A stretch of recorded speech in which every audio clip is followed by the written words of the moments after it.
If, during this discourse, anything is said which is opposed to your way of thinking and belief, just listen, do not resist. You may be right, and I may be wrong, but by listening and considering together, we are going to find out what is the truth. Truth cannot be given to you by somebody. You have to discover it. And to discover, there must be a state of mind in which there is direct perception. There is no direct perception when there is resistance.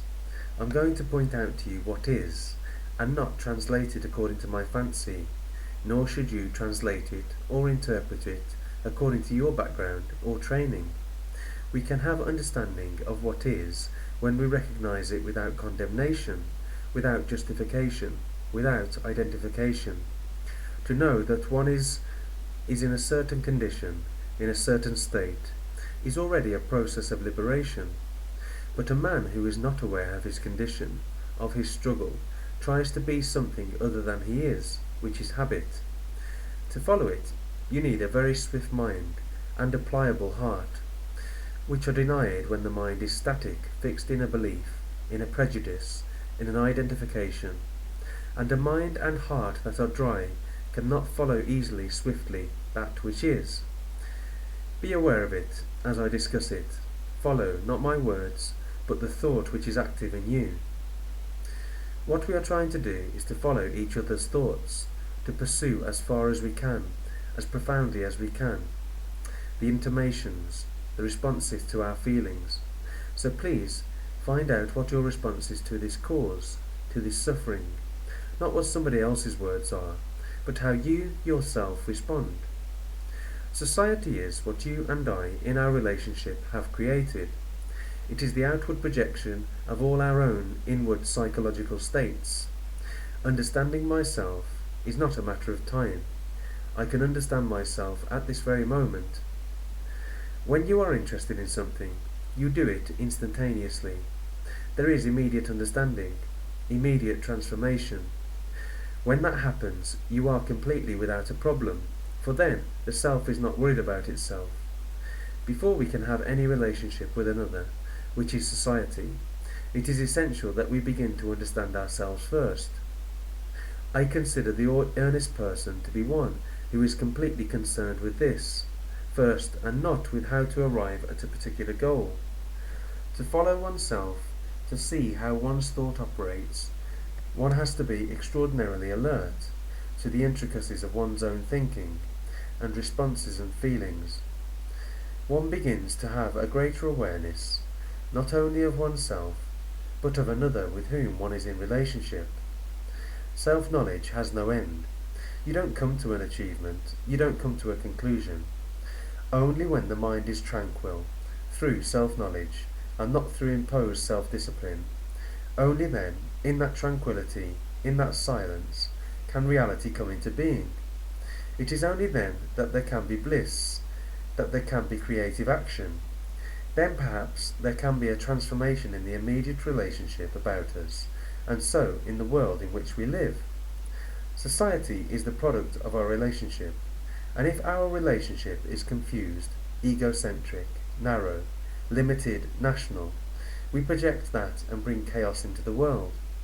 There must be a certain amount of imitation, copying in outward technique, but when there is inward psychological imitation, surely we cease to be creative.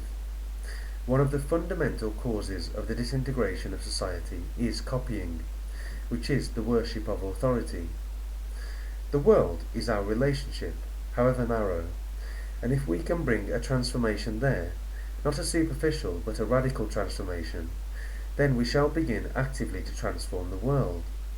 To find these true values which will bring about a radical revolution, a transformation or a regeneration, it is essential to understand oneself. Discontent, instead of setting us aflame, causing us to question life, the whole process of existence, is canalized, and thereby we become mediocre, losing that drive, that intensity to find out the whole significance of existence. To transform oneself, self-knowledge is essential. Without knowing what you are, there is no basis for right thought, and without knowing yourself, there cannot be transformation. If you want to know what you are, you cannot imagine or have belief in something which you are not. The understanding of what you are, without distortion, is the beginning of virtue. Virtue is essential, for it gives freedom. It is only in virtue that you can discover, that you can live, not in the cultivation of a virtue, which merely brings about respectability.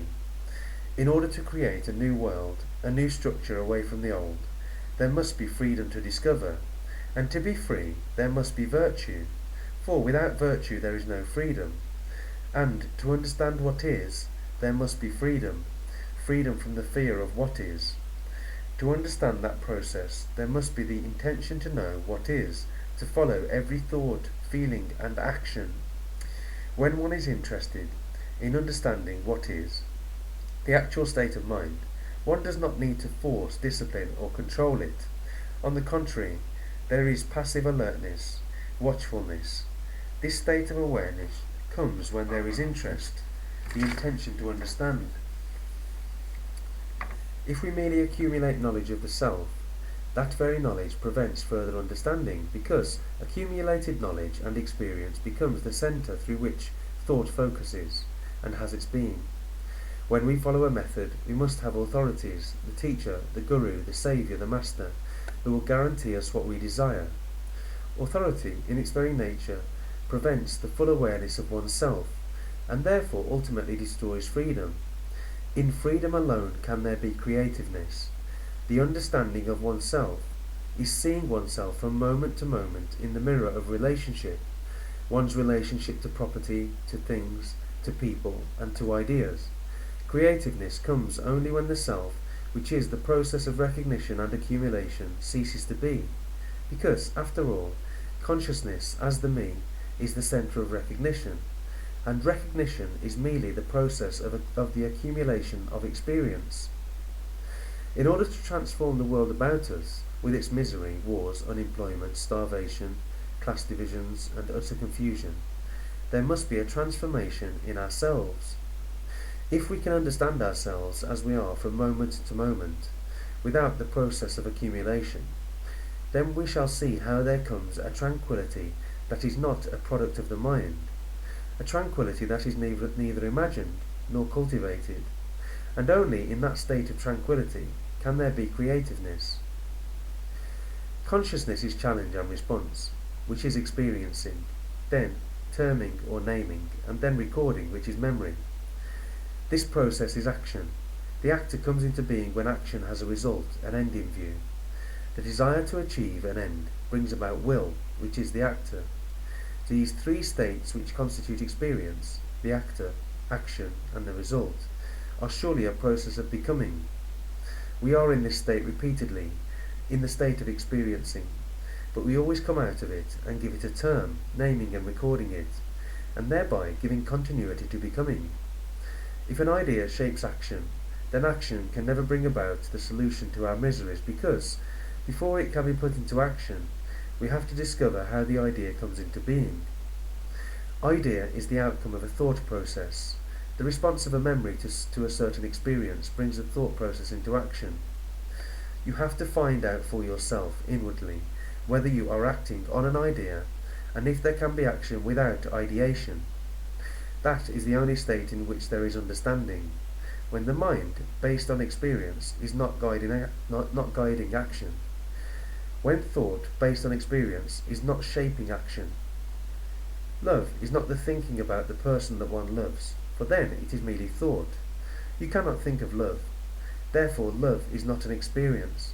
There is no gap between love and action, as there is between idea and action.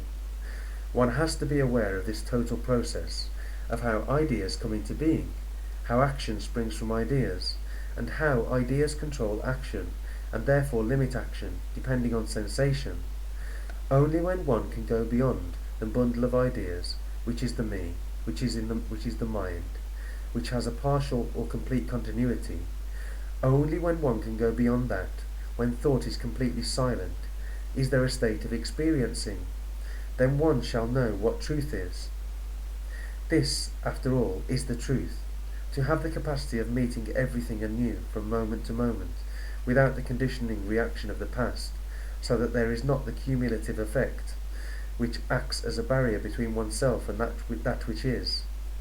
A belief, religious or political, obviously hinders the understanding of ourselves. It acts as a screen through which we are looking at ourselves. If we have no beliefs with which the mind has identified itself, then the mind, without identification, is capable of looking at itself as it is. And then, surely, there is the beginning of the understanding of oneself. A man who wants peace, and who wants to create a new world, a happy world, surely cannot isolate himself through any form of belief. If you see the significance and validity and the truth of it, it will begin to act. We want to be secure inwardly, and also spiritually, by erecting walls of belief, which are an indication of the craving to be certain. Can the mind free itself from belief? Not find a substitute for it, but be entirely free from it? You cannot verbally answer yes or no to this, but you can definitely give an answer if your intention is to become free from belief. When you go behind it, analyze it, look at it more intelligently and carefully, you will find that the very assertion, I know, is another wall separating you and me. Behind that wall you take refuge, seeking comfort, security. Therefore, the more knowledge a mind is burdened with, the less capable it is of understanding. If we would live at peace with each other, surely ambition must completely come to an end. Not only political, economic, social ambition, but also the more subtle and pernicious ambition, the spiritual ambition to be something. If you would find something new, experience something which is not a projection of your own imagination, your mind must be free. Unfortunately, every time you see something new, you bring in all the information known to you already, all your knowledge, all your past memories, and obviously you become incapable of looking, incapable of receiving anything that is new, that is not the old. We are discussing knowledge that is used as a means to security, the psychological and inward desire to be something. You can only be free from it when you understand the inward nature of the causes that make you hold on to it, not only the conscious, but the unconscious motives as well, that make you believe. We can find out the deeper conscious and unconscious activities if we give the unconscious mind a chance, because it is much quicker in response than the conscious mind. While your conscious mind is quietly thinking, listening and watching, the unconscious mind is much more active, much more alert and much more receptive. It can therefore have an answer. When we see the falseness of all this, the mind then is capable. It may be temporarily for a second, of seeing the truth of it, even though when it is too much for it, it goes back. But to see temporarily is sufficient. If you can see it for a fleeting second, it is enough, because you will then see an extraordinary thing take place. The unconscious is at work, though the conscious may reject. It is not a progressive second, but that second is the only thing, and it will have its own results, even in spite of the conscious mind struggling against it. Belief and knowledge are the process of recognition, the centre of the mind. The process is enclosing, the process is conscious, as well as unconscious. In the mind is the very basis which creates contradiction, which isolates and separates. A man of peace, a man of earnestness, cannot isolate himself and yet talk of brotherhood and peace. A man who is really earnest about this, who wants to discover, has to face the problem of knowledge and belief. He has to go behind it, to discover the whole process of desire at work, the desire to be secure, the desire to be certain. A mind that would be in a state in which the new can take place, whether it be the truth, whether it be God, or what you will, must surely cease to acquire, to gather. It must put aside all knowledge. When do you create? Surely when there is no effort, when you are completely open, when on all levels you are in complete communication, completely integrated. To understand the state of being without strife, that state of creative existence, surely one must inquire into the problem of effort. We mean by effort the striving to fulfill oneself, to become something. In this struggle, we are concerned inevitably with fulfillment through the gaining of an end. We seek self-fulfillment in an object, in a person, in an idea, and that demands constant battle, struggle, the effort to become, to fulfill. Because I am nothing, because I am insufficient, empty, inwardly poor, I struggle to become something, outwardly or inwardly. I struggle to fulfill myself in a person, in a thing, in an idea. To fill that void is the whole process of existence.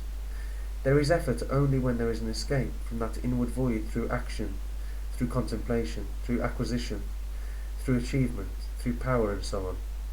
That is our daily existence.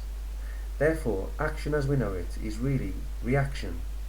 It is a ceaseless becoming, which is the denial, the avoidance of what is. But when there is awareness of emptiness without choice, without condemnation or justification, then in that understanding of what is, there is action. And this action is creative being. You will understand this if you are aware of yourself in action, observing yourself as you are acting not only outwardly, but see also the movement of your thoughts and feeling. When you are aware of this movement, you will see that the thought process, which is also feeling and action, is based on the idea of becoming. The idea of becoming arises only when there is a sense of insecurity, and that sense of inward security comes when one is aware of the inward void. Through self-knowledge, through constant awareness, you will find that strife, battle, the conflict of becoming, leads you to pain, to sorrow, and ignorance. It is only if you are aware of the inward insufficiency and live with it without escape, accepting it wholly, that you will discover an extraordinary tranquility, which comes with understanding of what is. Only in that state of tranquility is there creative thinking. There is contradiction, so there must be struggle, and struggle is destruction, waste. In that state we can produce nothing but antagonism, strife, more bitterness and sorrow. If we can understand this fully, and hence be free of contradiction, then there can be inward peace, which will bring understanding of each other. If I regard life not as a permanent desire, but as a series of temporary desires, which are constantly changing, then there is no contradiction. Contradiction arises only when the mind has a fixed point of desire. That is when the mind does not regard all desire as moving, transient, but seizes upon one desire and makes that into a permanency. Only then, when other desires arise, is there contradiction. You are seeking lasting gratification, and that gratification you clothe with an idea, a respectable sounding word such as God, truth. The mind is the product of time. Thought is based on yesterday, on the past. And so long as thought is functioning within the field of time, thinking in terms of the future, of becoming, gaining, achieving, there must be contradiction, because then we are capable of looking at what is. Only in realizing, in understanding, in being choicelessly aware of what is there a possibility of freedom from that disintegrating factor which is contradiction. Therefore it is essential to understand the whole process of our thinking, for it is there that we find contradiction. Thought itself has become a contradiction because we have not understood the total process of ourselves, and that understanding is possible only when we are fully aware of our thought, not as an observer operating upon his thought, but integrally and without choice, which is extremely arduous. Then only is there the dissolution of that contradiction which is so detrimental, so painful. So long as we are trying to achieve a psychological result, so long as we want inward security, there must be a contradiction in our life.